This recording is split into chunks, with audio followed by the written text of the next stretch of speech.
Meanwhile, as Al mentioned, it's a familiar foe. The sixth time in 8 years the Knicks and the Pacers match up. Of course, that means it's Reggie Miller time. Miller once again flourishing in the postseason for Indiana. He's always had big playoffs against the Knicks. The first 4 years averaging over 25 points a game.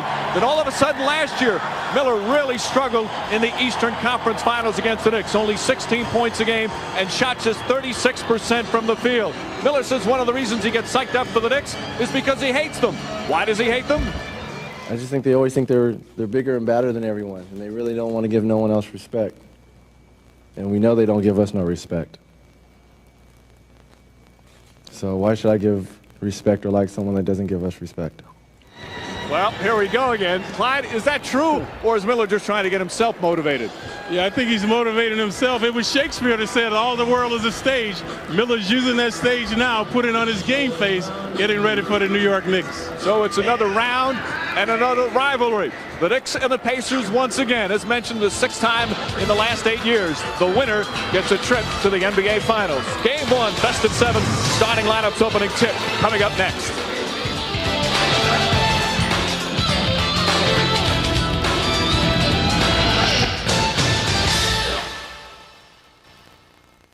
House sold out as always as the Knicks and the Pacers get ready for the Eastern Conference Finals. Our closed captioning, as always, brought to you by New York Marriott Marquis, Broadway's biggest hit.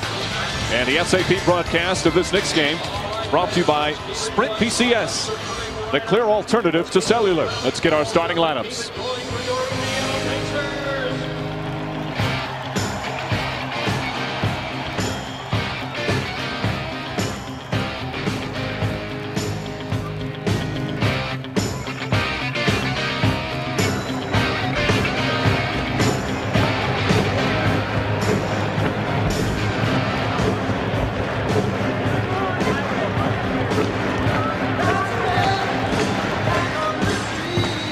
Allen Houston and the ankle.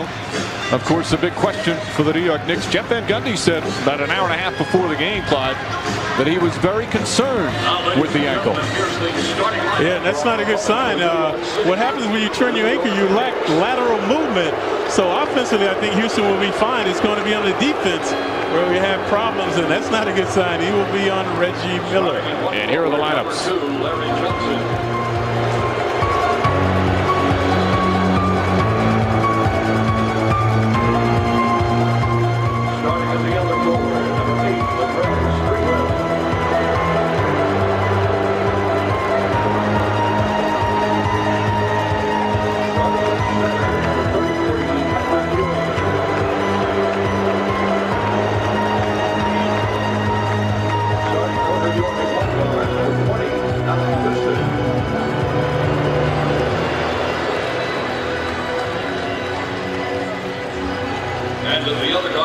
As Houston makes his move, Sprewell gets it.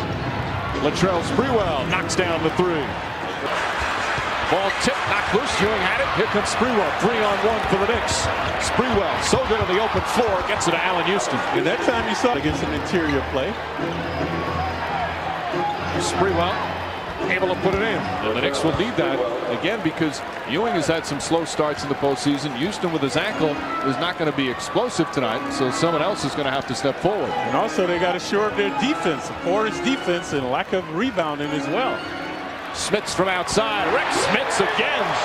10 points for Smits in the first 7 minutes.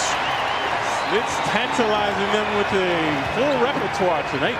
Childs able to knock it down. Childs shooting off the dribble. You rarely see the Knick guard shoot off the dribble. That time Childs, a good creativity off the dribble. Of course, Childs, the big close in Game 6, and then the brilliant performance in the second half of Game 7. That against the Miami Heat as Davis looking to post up on Larry Johnson. Good defense from Johnson, but Davis not bothering him right now. Ewing able to put it in. Because I know when you are shooting the ball well, you do not get tired. It's when you're missing them you feel tired. But Patrick Ewing finally finding the range on that one, his third shot of the game. Knicks down by 8, just under 3.5 remaining in the first. Camby on Crozier. And there's the difference. Crozier, no more Antonio Davis, a better defensive player, but Crozier, far better offensive player. Davis falling away. Boy, that one nearly hurt the backboard. Ewing's outlet throwing it away. Jackson right there. A little fancy move by Jackson. Crozier for three. Crozier. Final seconds of the first quarter. Mark Jackson. Short. Crozier puts it in at the buzzer. What a play from Austin Crozier. That play indicative of the effervescence of these Pacers. So they've been quicker than the Knicks. They've gotten all the breaks that time. Uncanny hoop by Crozier beating the clock. The Indiana Pacers dominate. Is on Kurt Thomas. Sprewell gets inside, left-handed, beautiful move from Latrell Sprewell. Amazing grace for Spree. You see Spree getting into the paint now, so he's been thriving in there. Previously 2 free throws, that time the left-handed scoop. Opening minute of the second. Knicks down by 16. Best gets away. Defense is picked up here for the Knicks. Yeah, we see they're opening up the court, making the Knicks play one-on-one. Davis. A little shake and bake by Davis. That one dinks off the rim. Johnson the rebound. See Davis shot, folks. The rotation is counterclockwise. Miller is on Sprewell. Sprewell gets him up in the air, leans in, shot is good. And now again, Spree on the rampage. So like he did in Miami in Game 7, Sprewell with the hot hand. He's got 11 of the Knicks' 23 points, nearly half. As the Knicks again down by 14. Derek McKee for three. Dale Davis, another offensive rebound. Miller all alone. Second opportunities. Yeah, we've been redundant with that phrase. But Dale Davis getting there, Karams and Miller that time to receive order. And that time hooping there as well. Sprewell back out to Johnson. Johnson for three. Larry Johnson. And that's a nightmare shot for the Pacer fans. That's the one guy they certainly hate. They don't like the big L. And they have remembrances of that 4-point play in Game 3 last year. And that's why you heard the booing, LJ making the L, and they did not like it. 3 minutes gone by here in the second. Thomas keeps Crozier in front of him. Tough shot. Oh, he puts it in anyway. Opening minute. Houston able to put it in as Allen Houston. In Game 5 to propel this team into this round. Charlie Ward gets inside left-handed, but they have the tenacity to regroup. Here you go. Here they come on their run. Patrick Ewing with the basket. Well, as we've said many times, they come back when they're behind, and they also let you back when they're ahead. Amen. We have seen that. Knicks have run off 6 in a row. Here's Best, who loses the ball to Ward. And the Knicks trying to close the gap, down by 12, and if they can get it under double digits by halftime, that'll be an achievement. Under 4 minutes remaining in the first quarter, first half, and Ewing inside, good pass from Larry Johnson. Uses the glass beautifully. This is where they miss Antonio Davis. He used to do a nice job denying Ewing. So Dale Davis taller, but not as physical as AD. So Ewing spinning and winning off the glass. Jackson out to Crozier. Wide open three for Crozier. This time it won't hit. The Pacers are bricking now. Previously Miller missed. This time Crozier. Early on, those guys were swishing those shots. Their shooting is down to 45%. It was well above 50 earlier. And there you see the Knicks run. Ewing inside. Reverse. And a foul. Beautiful move from Patrick Ewing. And a chance for a 3-point play. See Ewing using and abusing. No distraction from the background. Sprewell gets away off the pick and roll and puts it in. Latrell Sprewell now with 15 points. Spree cruising and bruising with the jumper. He's been elusive all evening. Yeah, down 19, but you still have to get that lead at some point. Sprewell falling away. Tough shot, rattles in. Spree, a master of improvisation. Improviser that time along the baseline. Sprewell now 17 points. He also leads the Knicks with 3 assists. 2.5 gone by here in the third. Miller with the quick release. Johnson, good boxing out. Quick outlet to Ward. Good D that time by Houston, getting a hand in the middle of space.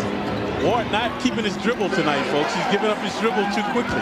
Ewing makes his move on Smits. Pass inside to Johnson, knocked away. Jalen Rose catches and shoots and knocks it down. Jalen Rose hits it. Offense. Houston now makes his move, gets inside. Left-handed shot is good. Beautiful move from Houston. See, that time not showing any ill effects. was Allen Houston. That's the second time we've seen him take it to the goal. Miller trying to draw the foul. Gets the old rebound and banks it in. Miller, he's very upset with Ronnie Nutt. He felt he was fouled on the initial shot. Jackson tells him to calm down. Pacers have tightened up their D now. Miller providing impetus, and now the foul on Miller. Overzealous getting over the screen. Miller can't convert. Ward made him rush that shot. Good harassment by Ward. Houston has Jackson on him. Miller goes to double. Someone's open. It's Ward for three. Puts it in. Charles by 9. Ewing backing in, falling away against Smith. Puts it in. Patrick Ewing starting to come alive offensively after the slow start. He had missed his first 3 shots, but he's 6 of 8 since then. At one point, scored 7 consecutive points, did Ewing, but Dale Davis was guarding him in. Smith has the 4 fouls now. Bird did not take him out. Jalen Rose misfires. Ward rips down the rebound. See, Rose's shot has been flat most of the night. He had made 3 consecutive shots before missing that one. Knicks have done a better job on the boards here in the third quarter. They want Ewing again along the baseline. Goes inside, out to Sprewell. Sprewell puts it in. Puts it out off the glass. Patrick Ewing now with 17. That's why Bird was reluctant to take Smiths out, albeit he had 4 fouls. Davis in, he almost got lucky there. Ward pulling up again. And knocks down the 3. Charlie Ward from downtown. And the Knicks once again all within 2. So Ward now 2 consecutive threes for Charlie. Coming up on 3 minutes remaining in the third. Jackson for 3. Mark Jackson answers right back. Prodigious game for Jackson. Early on, we paid homage to his creativity. This time, he's the recipient with the swish. 11 points, 9 assists for Mark Jackson. The Indiana lead back to 5. Sprewell hard to the glass. What a move from Sprewell. And he's been elusive all evening. And now he didn't see the ball. Rose will dunk on him. And comes right back.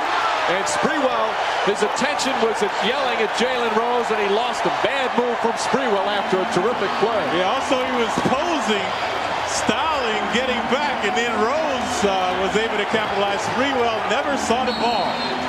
And Jeff Van Gundy wants a timeout. Not only an icon in basketball, but in Indiana for sure. Secret split. Well, the Indiana Pacers dominate the